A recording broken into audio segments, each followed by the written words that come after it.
자, 안녕하십니까. 문스탁입니다. 2018년도 10월 15일, 오후 7시가 넘어가고 있습니다. 자, 오늘은 제가 월요 칼럼을 작성하는 날입니다. 근데, 최근 시장이 너무나도 가파르게 하락을 하고 변동성이 걸리고 있다 보니까, 시장 칼럼을 적어 드려야 되는데, 이게 글로서는 좀 한계가 있는 것 같고, 해서 제가 영상으로 좀 자료를 좀 만들어서, 설명을 드릴까 합니다. 자, 지금 시장은 너무나도 막 가파르게 빠지고 변동성이 걸리고 하다 보니까 많은 사람들이 강력한 위기다 이렇게 얘기를 합니다. 그죠? 그리고 또 한편으로는 또 절대적인 기회다. 많이 빠졌기 때문에 이렇게 이야기하는 사람들도 있어요. 과연 어떤 것이 정답이냐? 어떤 것이 정답이냐에 따라서 전략은 판이하게 달라집니다. 왜? 두 이야기가 너무 상반된 이야기이기 때문이죠. 해서 이것을 어떤 뭐 그냥 주관적인 이야기들로서 판단하기에는 다소 좀 부족할 것 같고 해서 제가 좀 객관적인 데이터 지표들을 가지고 이야기를 풀어드릴까 해요. 물론 보여드릴 만한 지표들은 무수히 많지만 그래도 좀 우리 힘들이 직관적으로 이해할 수 있는 지표들 차트 몇 가지를 좀 갖고 왔으니까 그런 것들을 좀 보면서 님들이 직접 객관적인 판단을 하셨으면 좋겠습니다. 지금 현재 2018년도 시장 이슈입니다. 지금 시장의 변동성이 굉장히 지금 크게 걸리고 있다. 2017년도는 시장이 좋았는데 2018년도는 하락 변동성이 크게 걸리고 있다라고 하는 것이죠. 그 다음에 올해 들어서 불거진 가장 큰 이슈 중에 하나가 미중 간의 무역 분쟁이 이슈가 될 겁니다. 무지하게 크게 이슈가 되면서 아직도 해결이 되지 않고 있는 모습이죠. 그리고 이제 3번 금리 수준으로 시장의 위치를 예상하자. 이거는 이제 이따가 제가 결론을 내려드리는 건데 금리의 수준을 보면서 시장 한 판단을 해보자는 겁니다. 자, 지금 우리 글로벌 증시가 이렇게 뭐 크게 흔들리고 있다 보니까 예전부터 이런 변동성이 걸릴 때마다 나왔던 얘기가 대세 하락이에요. 이제 대세 하락이 시작됐다. 증시의 상승 그리고 증시의 어떤 즐거운 날은 끝났다. 이런 이야기들을 많이 합니다. 그 어떤 근거 뭐 이런 것들이 딱히 아주 확실한 근거를 대지 못하고 지수가 빠지고 있기 때문에 그렇다라고 얘기하는 경우가 많죠. 근데 과거에 님들도 기억하실지 모르겠지만 이런 이야기들은 무수히 많이 있었습니다. 시장이 변동성이 걸릴 때마다 앞으로 증시는 대세 하락을 할 것이다. 꺾였다. 이런 얘기들이 있었어요. 지금 보시면은 2010년도 이후의 차트만 보여드리는 건데 그 이후에도 이렇게 6개월 이상 조정을 받았던 케이스들이 종종 있었습니다. 그죠? 2011년도 남유럽 위기 이야기 나왔을 때 변동성 그리고 이제 2015년도에서 16년도 금리 인상 이제 막 시작한다라고 했을 때 그때 시장 변동성 그리고 올해 중국과의 무역 분쟁과 금리 인상이 좀 진행되다 보니까 채권 금리의 상승이 이슈가 되면서 변동성이 나왔던 것들 이 뒤에 이제 주가도 급락을 좀 어느 정도 했죠. 이런 변동성들이 있을 때마다 나왔던 얘기가 이제 시장의 화려한 시절은 끝났다라는 얘기입니다. 그래서 말씀드리고 싶은 것은 이 위기는 언제나 있었어요. 그래서 이 위기가 과연 진짜 위기냐 아니냐를 객관적으로 볼 필요가 있다. 자, 지금 현재 시장의 변동성의 횟수를 제가 그래프로 만들어 봤습니다. 이 변동성이 얼마나 좀 걸리고 있는 것이냐. 아까 보였던 2011년도 남유럽 위기 터졌을 때 무지하게 변동성이 컸죠. 이게 이제 하루에 3% 이상 빠졌던 날의 횟수입니다. 15일 이상 변동성이 걸렸었고, 그 다음에 2015년도에 이제 7회 정도 나왔었고, 올해 8회 이상 나왔으니까 최근 10년 사이에 두 번째로 강한 변동성이라고 보실 수 있어요. 올해가. 그러니까 굉장히 힘든 시장인 거죠. 2008년도는 금융위기가 있을 때인데 그때랑 지금하고 또 비교하시는 분들이 간혹 있더라고요.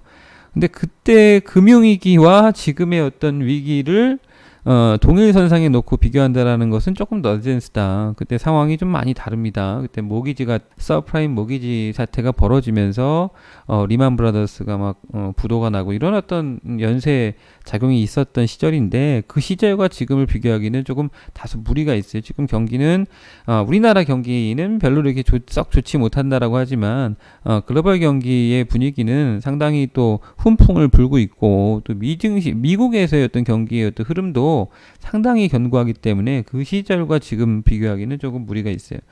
그러면 이제 위기에 가장 큰 위기가 있었던 2011년도라든지 금리 인상을 처음 했던 2015년도 수준으로 비교를 한다면은 지금 올해 변동성이 그렇게 지금 작게 일어난 건 아닙니다. 상당히 많이 진행이 됐다라고 보시면 돼요. 잘 보시면 변동성이 컸던 지수 변동성이 무지하게 컸던 해를 잘 보시면요. 그 해 다음에는 변동성이 줄어듭니다. 변동이 컸던 해가 지나고 나면 그 다음에는 점점 변동성이 줄어든다. 그러니까 올해 2018년도에 변동성이 큰데 이게 2019년도에 더 커진다. 2020년도에 더 커진다. 이렇게 생각하는 거는 좀 무리가 있다고 봐요. 물론 이것만 가지고는 판단하기 어렵겠죠. 현재 지금 미중 무역 분쟁이 불거지고 있는데 이 이슈에 대해서도 한번 우리가 검토를 해볼 필요가 있어요. 이제 올해 상반기에 미중 간의 무역 분쟁이 처음으로 터졌습니다. 물론 이 내용은 트럼프가 대선을 준비하면서 선거 캠프에서부터 줄기차게 이야기해왔던 내용들입니다. 그것이 이제 작년에도 조금 얘기가 있었는데 본격화된 게 이제 올해인 거죠. 근데 사실 미국이 중국한테만 날린 건 아니고 뭐 EU라든지 우리나라라든지 캐나다라든지 멕시코라든지 뭐 일본이라든지 뭐 각국 터키도 최근에 한번 펀치를 날렸었죠. 여기저기 펀치를 날리고 있어요. 근데 대부분의 국가들은 해결이 돼 가고 있죠. 캐나다, 멕시코 간의 문제도 해결이 돼 가고 있는 모습이고요. 이미 뭐 타결이 됐죠. 그다음에 한국도 FTA를 새롭게 체결하면서 문제가 좀 해결 국면에 있고 EU도 뭐 마찬가지고 일본도 마찬가지고 이제 문제가 남은 것은 이제 중국인데 이제 중국이 해결을 안 하려고 하는 건 아닙니다. 해결을 하려고 시진핑이 뭐 선물을 가지고 갔기로 했었고, 근데 이제 그 선물을 트럼프가 까버린 거죠. 그러다 보니까 이제 자존심도 상하고 하면서 이 문제를 빠르게 해결하지 못하고 질질질 끌고 가고 있어요. 그러면서 지금 글로벌 증시, 특히나 우리가 중국과 무역 규모가 크다 보니까 우리나라 증시에도 좀 타격이 큰데, 이 문제가 결국에는 패권 문제로 불거지고 있기 때문에 아주 단기간에 해결되지 못하고 있는 그런 모습들도 있다고 보여집니다. 근데 과거에도 이런 무역 분쟁 이슈는 계속해서 있어 왔어요. 우리 형님들이 올해 특히나 좀 크게 불거져서 각인 효과가 있을 것 같은데 20년 전에도 있었고요. 10년 전에도 있었고 계속 있어 왔던 겁니다. 올해 특히나 크게 벌어졌던 이유 중에 하나는 이제 11월 초에 있을 중간선거라고 하는 선거 이슈가 있다라고 하는 것이죠. 그래서 선거 전까지는 중국 간의 이 무역 분쟁 이슈가 뭐 단방에 해결될 것 같지는 않고 질질질 끌다가 선거가 끝나고 나서 이제는 좀 봉합하는 국면으로 진행되지 않겠나 이렇게 생각을 해요. 과거에 18년 전이었나요? 부시 대통령이 이 무역 분쟁이 처음에 만들어냈을 때도 선거 전에 만들어내서 선거 끝나고 나서 2월 달 정도에 해결을 했거든요. 그래서 뭐 똑같이 될 거다라고 보장할 수는 없겠지만 어느 정도 선에서는 중국도 그렇고 미국도 그렇고 해서 계속 끌고 가면 서로 간에 조금 타격을 점점 더 크게 입을 가능성이 높습니다. 물론 자존심 싸움도 있긴 있겠습니다만 뭐 정치를 자존심 가지고만 할 수는 없지 않겠습니까? 그래서 해결 국면이 분명히 나올 가능성이 높다. 그렇게 좀 판단을 하고 있고, 근데 이제 지금의 어떤 이슈들 중에서 이 중국과 미국 간의 문제만 해결되면 사실상 시장에서 영향력 있는 이슈가 뭐 많은 사람들이 금리 얘기하고 있는데 금리는 좀 이따 제가 설명드릴게요. 금리는 별거 아니고 딱히 없어요. 이거 문제 하나 있는 겁니다. 현재 특히 우리 시장을 옥죄는 문제가 미중 간의 무역 분쟁이 계속해서 좀 이슈가 되고 있다 보니까 해결이 안 되고 있다 보니까 우리 증시가 반전당 반전을 못하는 것이고요. 그래서 중국과 뭐 우리나라 증시 그리고 기타 몇몇 아시아에 있는 이머징 마켓 관련한 증시도 이 문제가 해결되면 아마 좋은 흐름으로 반전이 진행되지 않겠나 생각이 됩니다. 그런 부분들을 기대를 하시면 좋을 것 같습니다. 자, 중국 문제는 현재 그렇게 진행이 되고 있는 상황이고요. 자, 그리고 이제 실제 시장의 대세를 판단하는 것은 여러 경기 지표들과 금리의 수준이다. 이런 제가 이제 코멘트를 썼는데, 뭐 무역 분쟁이라든지 아니면 뭐 남유럽 위기 뭐 내지는 뭐 예전에 뭐 있었어요. 저 일본에서 원자력 발전소 터진 적도 있고, 그다음에 브렉시트가 터진 적도 있고, 뭐 여러 가지 이슈들이 그동안 있어 왔지 않습니까? 근데 이런 이슈들이 대세를 뭐 꺾거나 대세의 방향을 정하거나 그러진 않는다라는 거예요. 물론 뭐 원자력 저 뭡니까? 발전소가 폭발했을 때 증시 폭락했습니다. 김정은이 죽었을 때도요, 증시 폭락했어요. 남유럽 위기 터졌을 때 폭락했죠. 뭐 브렉시트 발생했을 때 폭락했죠. 유가 급락했다고 해서 막 폭락했죠. 근데 그런 이슈들이 대세를 바꿨느냐? 그렇지 않다라는 거예요. 지금 중국 간에 미국 간의 무역 분쟁이 대세를 바꾸느냐? 그렇지 못하다는 거예요. 그럼 대세를 판단하는 가장 기준이 무엇이냐? 그러니까 물론 미중 간의 무역 분쟁이 너무나도 심각하게 진행이 돼서 그것이 경기 지표에 아주 안 좋은 영향을 끼쳐서 그래서 금리의 방향이 바뀐다. 이러면 그게 뭐 발단이 된 거죠. 예를 들어서 뭐 남유럽 위기가 터져서 그것이 경기 지표들을 매우 안 좋게 만들어서 그게 금리의 방향성까지도 바꿔버리는 상황이 벌어졌다라고 한다면 그것이 대세에 영향을 미치는 거죠. 하지만 그런 부분들까지 연결이 되지 않는다면 그 뒤에 후속으로 제가 말씀드렸던 내용들로 이어지지만 않는다면 그냥 일시적인 이슈로 끝날 가능성이 높다는 거예요. 그래서 지금 중국 문제가 만약에 이렇게 해서 이러쿵저러쿵 하다가 해결이 되잖아요. 그러면 전혀 아무 일도 없던 것처럼 진행이 될 수 있는 겁니다. 그래서 대세 판단은 현재 경기 지표들과 금리의 수준으로 봐야 되는 건데 지금 경기 지표들이 어떠느냐. 글로벌 경기 지표들은 굉장히 다들 좋습니다. 하물며 중국 경기 지표도 좋아요. 자, 보시면 금리가 지금 뭐 미국 금리가 올라가기 때문에 그것이 시장에 뭐 악재다. 이렇게 얘기하는 사람들이 있는데 제가 뭐 수년 전부터 금리가 인상하면 본격적으로 시장이 상승할 것이다 말씀을 드렸고 여기 제가 적어놨지만 금리의 상승기는 주식시장의 화랑기입니다. 제가 이따 지표를 한번 보여드릴게요. 차트를. 그래서 시장의 판단의 핵심은 금리의 수준을 아는 것이다 라고 말씀을 드렸는데 금리의 수준이라 함은 현재 금리가 비싸냐 싸냐를 판단할 수 있어야 되는 거예요. 자, 지금 연준이 금리를 계속해서 인상을 하고 있는데 그 인상하는 이유가 뭐냐면 경기가 좋기 때문에. 그럼 경기가 좋다고 해서 무조건 인상을 해야 됩니까? 그런 거 아니지 않습니까? 트럼프가 금리를 좀 낮춰라. 인상 속도를 늦춰라. 이렇게 얘기하고 있는데 금리를 계속 올리다 보니까 얼마 전에 연준은 지금 미쳤다. 이렇게 표현을 했단 말이죠. 그 연준은 왜 금리를 인상할까요? 금리라고 하는 수준이 지금 너무나 낮은 수준에 있다 보니까 이것이 나중에 훗날 경기가 위축이 들어왔을 때 뭔가 연준에서도 정책을 통해서 이 경기 위축을 이겨내야 된단 말이죠. 그러려면 금리가 어느 정도 이상에서 버티고 있어야 카드가 여러 가지 카드가 생기잖아요. 근데 금리가 지금 바닥권에 있는데 무슨 문제가 터졌다. 경기 위축이 들어와서 이제 뭐 글로벌 금융 시스템에 문제가 생기고 해서 무슨 사고가 터졌다라고 합시다. 사고가 났는데 그러면 뭔가 그 사고를 막아낼 카드가 있어야 되는데 굉장히 낮은 금리에서 더 이상 무슨 정책을 쓰겠습니까? 채권 매입도 어느 정도 한계가 있는 것이지. 그렇지 않겠어요? 그래서 금리를 어느 정도 안정권으로 올려놓을 의무가 있어요. 그동안 많이 달러를 풀어왔기 때문에 어느 정도 이제 그 속도를 제어할 필요가 있다라는 거죠. 그래서 지금 이제 금리를 계속 꾸준하게 올해도 이제 12월 달에 또 올린다고 하죠. 그래서 3번 올리고 내년도 3번 올리고 내후년도에도 한 2번 정도 올린다고 하는데 그러니까 지금 2018년 써놨네. 2018년도에 1회가 남았고요. 내년도 3회 올린다 그랬고 내후년도에도 1회를 더 올린다.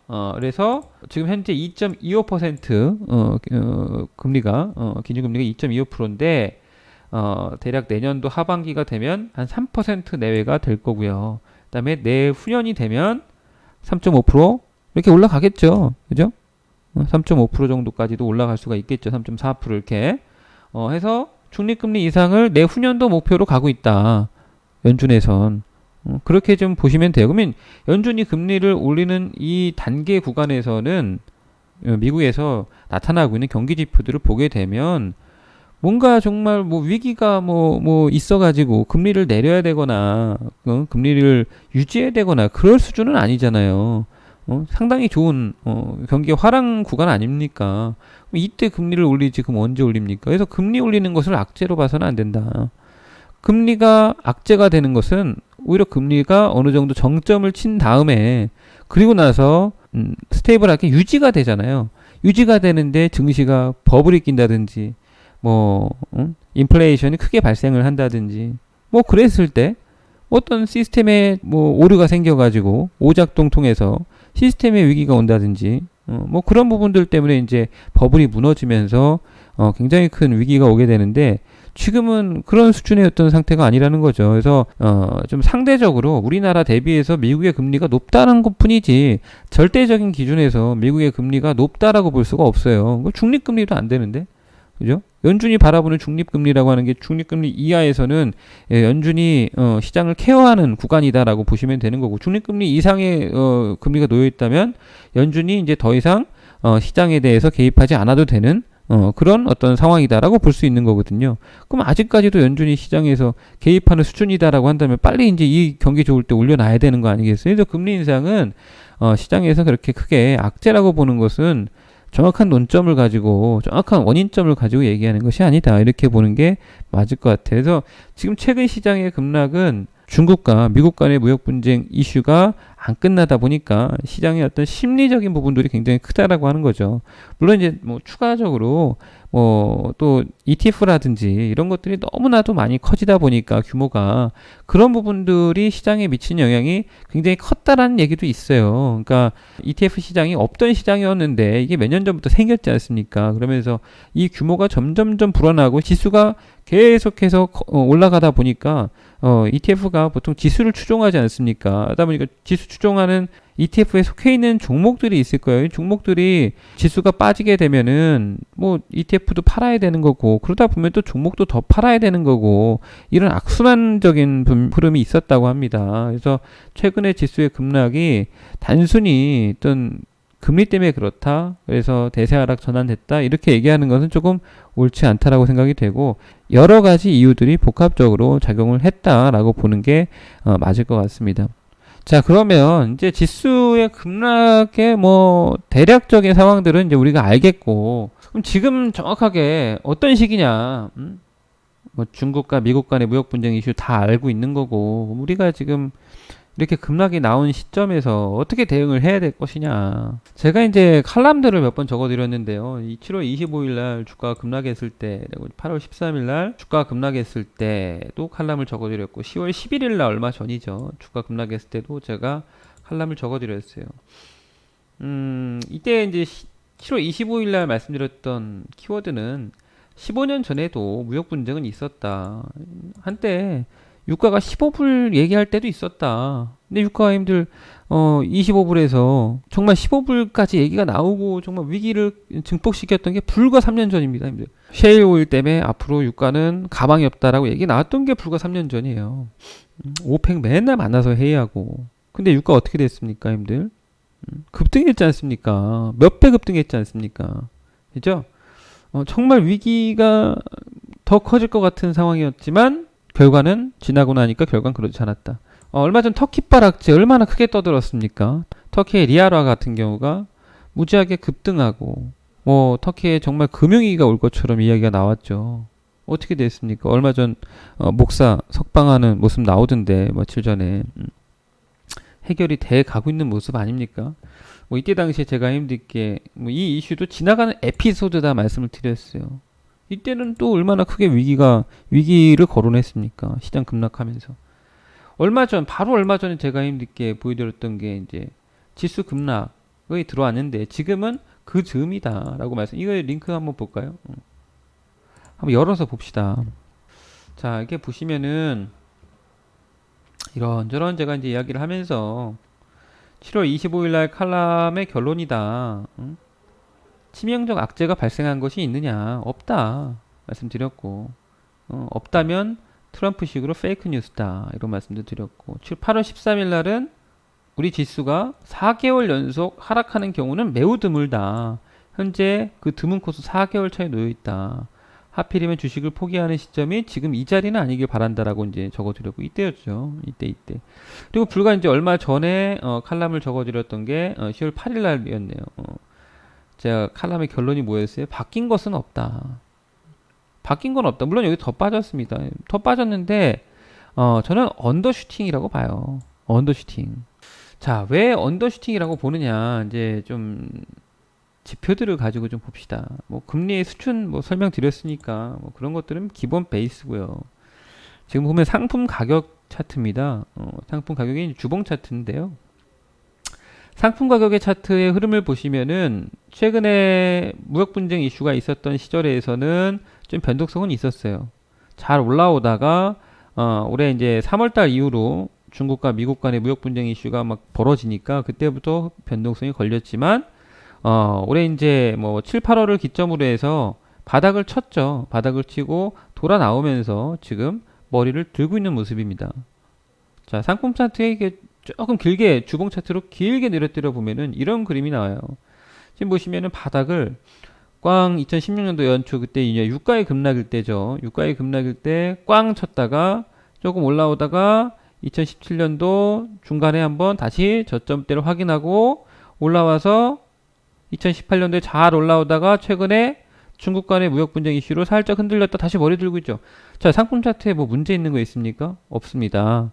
오히려 상품은 바닥을 다지고 있는 거예요. 지금 1, 2, 3 해서 상품 차트 그림이 어떻게 그려질까요? 앞으로 이렇게 올라올 가능성이 높아요. 이런 식으로 그림이 이제 바닥을 이제 막 탈피하려고 하는 그런 구간이다.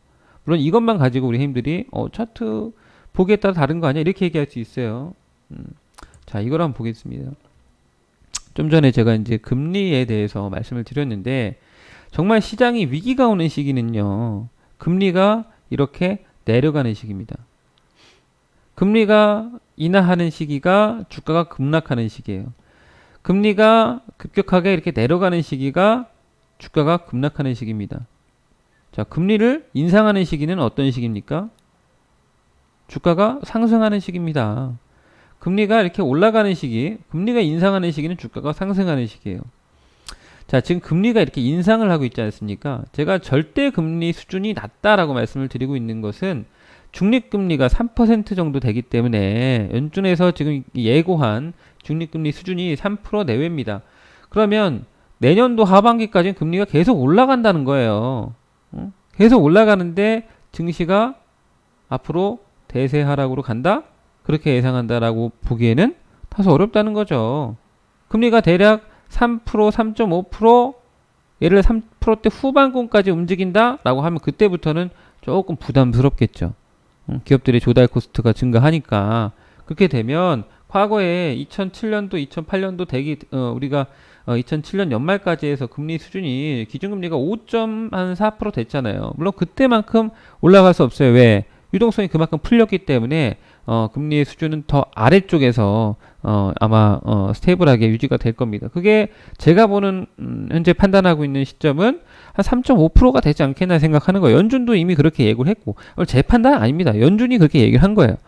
그렇기 때문에 3.5% 선에서 아마도 스테이블하게 진행이 될 거예요. 그때 뭐 스테이블하게 진행된다. 여기 보시면은 2006년도부터 2007년도, 2007년도 후반까지 스테이블하게 갔지 않습니까? 이 스테이블하게 가는 동안 증시 어떻게 됐냐면 우리 증시 기억하시겠지만 2007년도 급등했죠. 스테이블하게 유지된다고 해서 주가 급락을 예고하는 건 아닙니다. 다만 이제 어떤 문제가 터지면 주가 급락할 수 있으니까 위기를 대비하라는 거죠.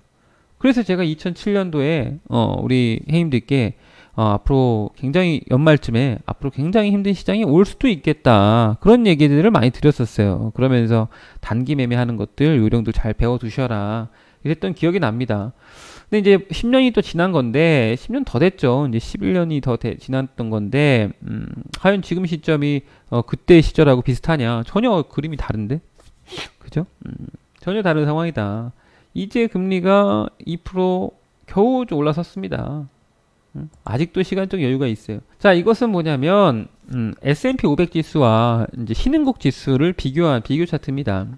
최근에 이제 미국 증시는 계속해서 움직이 까만색이 미국 증시예요. S&P 500 지수가 나스닥도 뭐 비슷하죠. 차트는 계속 꾸준하게 움직였죠. 근데 신흥국 지수는 올라오다가 꺾였어요. 꺾이면서 이때 보시면 2014년도 연말부터 시작해서 2016년도 연초까지 한 1년 정도가 굉장히 조금 많이 흔들렸습니다.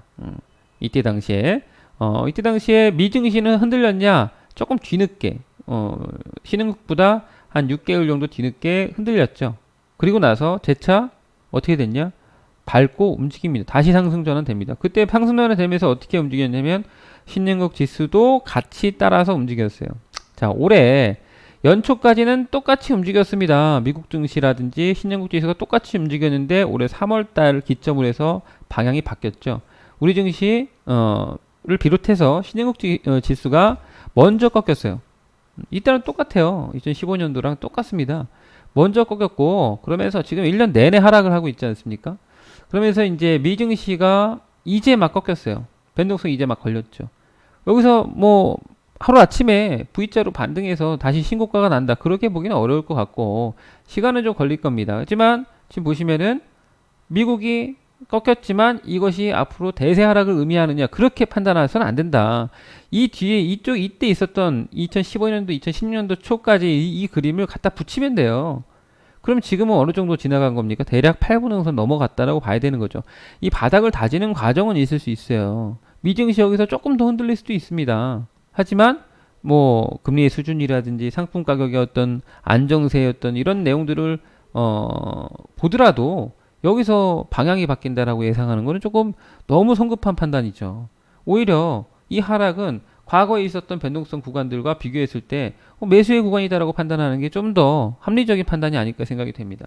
자, 이것은 이제 신흥국 지수와 상품 지수 간의 이제 비교 차트입니다. 보통 상품 가격이 신흥국 지수가 급등하는 시절은 상품 가격이 급등하는 시절과 거의 일맥상통하죠. 상품 가격들이 굉장히 좀 빠른 시세를 보여준다고 했을 때 신흥국 지수도 굉장히 그의 어떤 보답하는 모습들을 보였어요.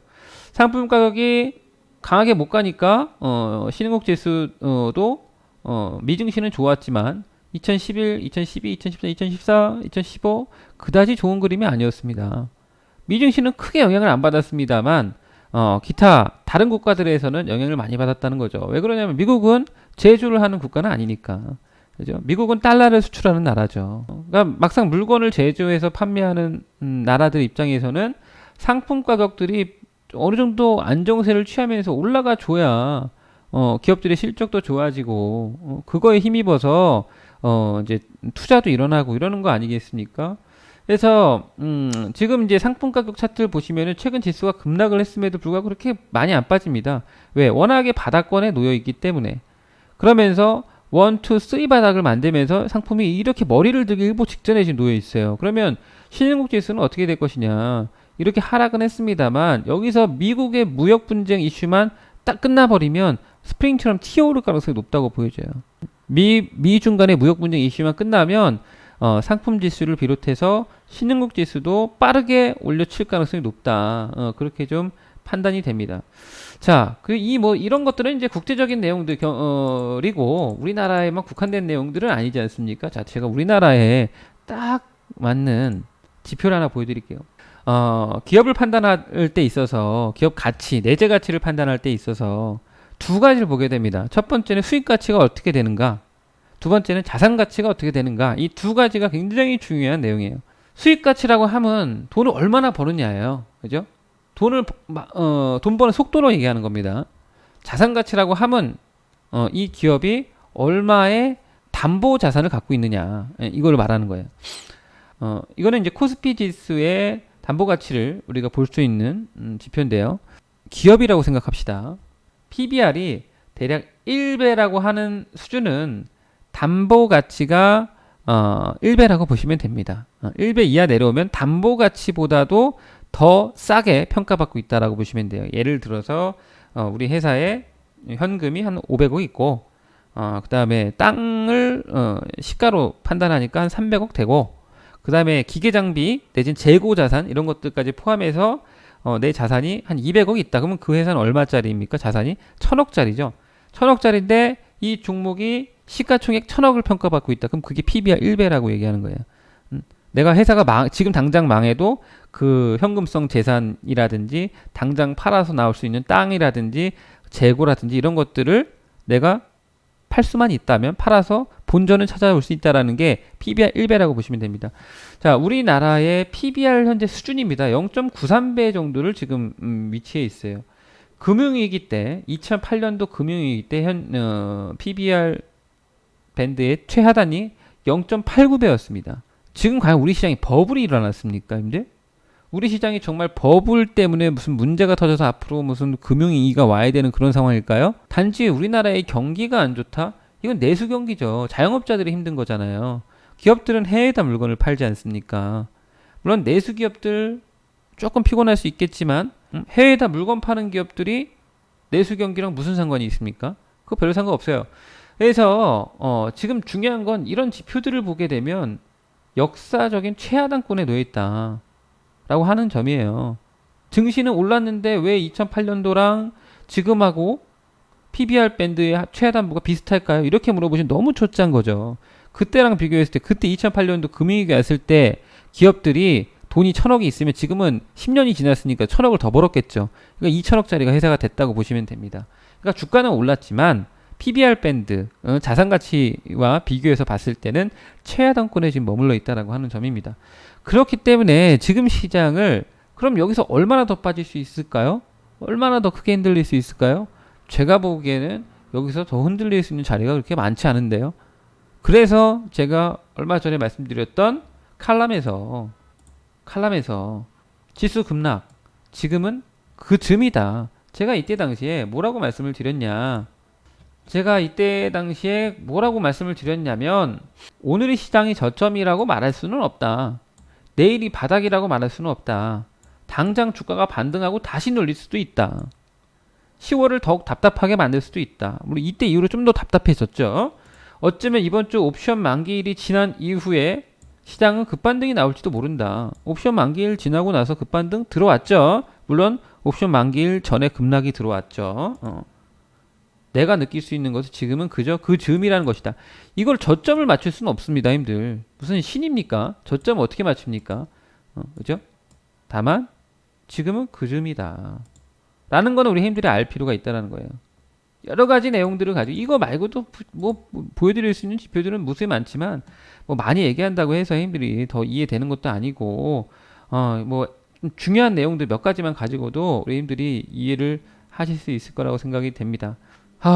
그래서 지금 뭐 10월 15일 아닙니까? 10월 중순이 딱 이제 중간입니다. 오늘이 10월 중순을 기점으로 해서 10월 말로 가는 시점에서는 뭐 혼돈이 있겠습니다만 점진적인 회복세를 기대하셔도 좋지 않겠나 생각이 되고 10월 달이 끝나고 나면 11월 달, 12월 달에서는 완만한 회복세 그리고 연초 시장이 되면서 미중 간의 무역 분쟁이 완벽하게 해결이 되면 주가는 급등할 수 있다. 그렇게 아시면 되겠습니다. 미중 간의 무역 분쟁이 언제 끝나느냐? 저는 그걸 알 수 없습니다. 하지만 대략적으로 예상을 하고 있어요. 그게 선거가 끝나고 트럼프가 선거가 끝나고 나서도 과연 중국을 지금처럼 몰아붙일 것이냐. 물론 오늘 밤에 중국의 환율 조작국 지정 문제가 남아 있습니다. 만약에 환율 조작국으로 지정해버리면 계속 압박을 하는 거죠. 그렇기 때문에 내일 추가 변동성이 있을 수 있어요. 하지만 그것도 일시적인 이슈일 뿐이다. 이렇게도 이해하시고 미중 간의 무역 분쟁이 언제 끝날진 정확하게 알 수 없겠지만 뭐 11월 중 선거가 끝난 다음에 어느 정도 해결이 된다면 우리 회원님들이 기대하시는 증시의 훈풍이 이제 본격적으로 들어올 수 있다 이렇게 이해하셔야 됩니다. 그래서 그 전까지는 힘드셔도 뭐 자산 가치가 그래도 괜찮은 종목들이라면 잘 버티시고 견뎌내실 필요가 있다. 물론 그 안에서 트레이딩이 가능하다면 트레이딩 하셔야 되는 거고요. 그렇게들 보시면 되겠습니다. 자, 오늘 월요일 칼럼은 방송으로 녹화 방송으로 대체하도록 하겠습니다. 감사합니다.